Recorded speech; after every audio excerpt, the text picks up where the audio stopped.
moral issues, profound misunderstanding and confusion simply about the nature of truth itself.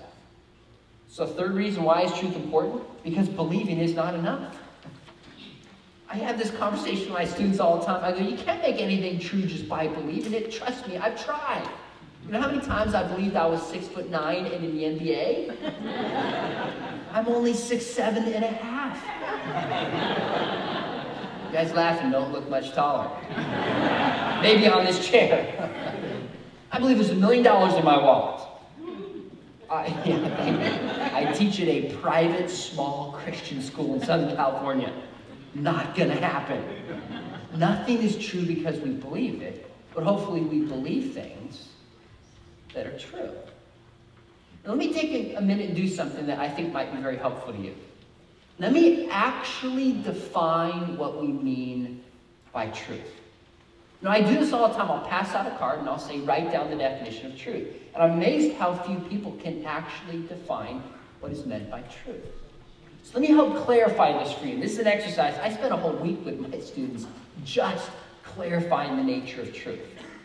Here's the theory that's typically used in the definition of truth. It's called the correspondence theory of truth. A statement is true if it matches up with reality. A statement is true if it matches up with reality. So if you describe the world the way the world actually is, then you've given a statement that is true. If it doesn't describe it, then your statement is false or not true. So if I say to you, I got here in only about 12 hours by car because I drove here in my new red 2011 Lamborghini. And you go outside, and I moved those two motorcycles and parked in that spot. And you see this? My statement just might be what? True. It might be true. Right? If you walk outside and you see this, my statement would be what? False. False. Why? Red. Because it's yellow, and I said that it was red. Right? So truth is just describing the world as it actually is. When a belief or statement matches up with reality. So I play this game with my son, who's 7, who was throwing up yesterday. There's nothing worse than having a kid or grandkid, and they're thrown up and they're crying in the toilet and there's nothing you can do about it, right? Isn't that just the most helpless feeling? My son is sitting there, I said, Scotty, how does it feel? He goes, it feels terrible.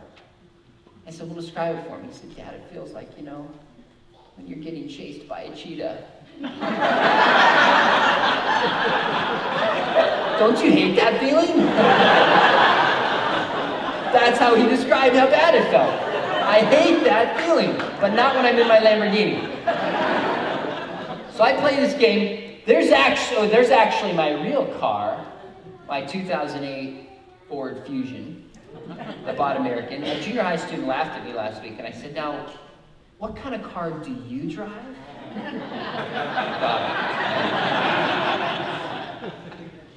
Now, I play this game with my son. I have a word, and I have the object. And if you draw a correspondence between the word and the object, then you have truth. Right? See, if that word Superman corresponded with the figure Spider-Man, then it would be false. Truth is telling it like it is. Is there smoke coming up? No, I'm just kidding. Now, Sam freaked out when I said it. He goes, oh, man. We've had enough emergencies today. What did the rest of you do when I said that? Well, you turned around and you looked. If there was actually smoke coming up back there, then my statement would have been what? It would have been true. And you'd have been gone, right? You pointed that way. Hopefully you would have gone this way, though. Okay, all right. Now, since there wasn't any smoke back there, my statement was what? You see, this is how truth works. We make a statement, we describe things, and then we go see if the world is the way we have described it to be. That's it. That's all of what we mean by truth. That's the correspondence theory of truth. Now, you're probably sitting there going, you know, I might not have used the fancy words, correspondence theory of truth, but I already knew that. Thanks for helping to clarify something I already knew. Here's the catch. Everybody uses the correspondence theory of truth in their everyday life.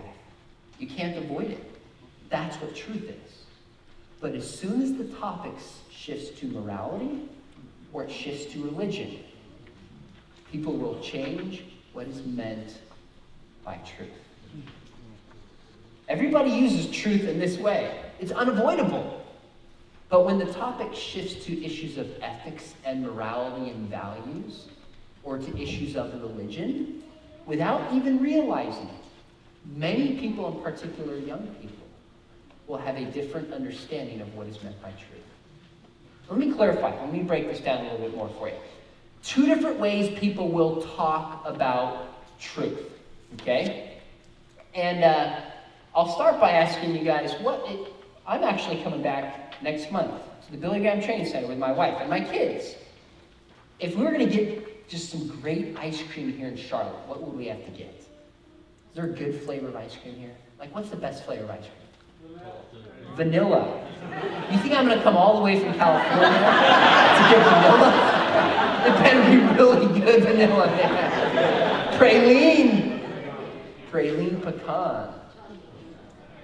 Coconut. I heard licorice. Peach. Dairy Queen soft serve.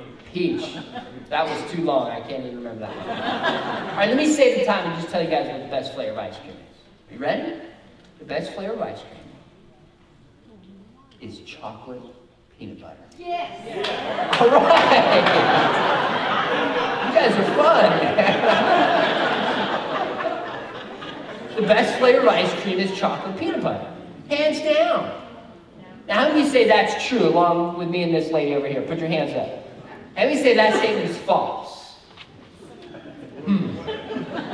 What do they know? Good response. You're supposed to wait till the conference is over. This is very strange. So you're telling me the statement, chocolate peanut butter ice cream is the best, can be true and false at the same time. Now, you're shaking your head yes, because why? Because what we're talking about is a subjective claim. See, this is something that we call a subjective claim. It's personal, it's private, and it can change. Right? It depends upon, in fact, why do we call it subjective truth? Because it depends upon the subject or the person believing it that makes it true for him or true for her. So you can say chocolate peanut butter ice cream is the best. That can be true for me and this lady, and false for you. Why? Because it's a subjective preference, internal claim. So when I say chocolate peanut butter ice cream is the best, I'm not really talking about the ice cream. What am I talking about? My view or preferences in regards to the ice cream. Okay, so subjective is an internal personal preference claim. Now what if I said chocolate peanut butter ice cream controls diabetes? And I've got some to sell you, bud.